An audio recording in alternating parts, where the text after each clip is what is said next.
Yes, legal dictation. Be ready. Start. Subsequently, the applicants sent an email to the respondents dated 14/11/2008 which provided inter alia as under stop stanza. Clause 8 of the purchase contract provided for the remedies available in the event of there being a difference in percentage of the iron content as compared to the specifications mentioned in the contract stop.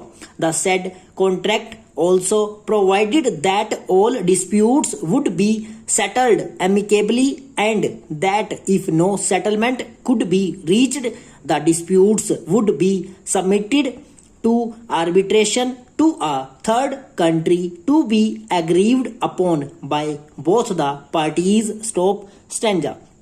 Since the arbitration clause provides for the dispute being submitted for arbitration to a third party country, our clients would suggest conduct of the arbitration either in Singapore under the auspices of the Singapore International Arbitration Center and or under the rules of the Institute of Arbitrators and Mediators, Australia. Stop stanza.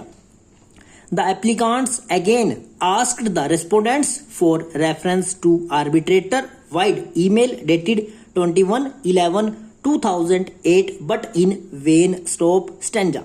Stand of the respondents throughout had been that under clause 5 of the purchase contract dated 24/6/2008 in respect of the iron ore, the buyers had a right to reject the whole consignment in case the iron contents were less than 63%, as has been in the instant case. Stop.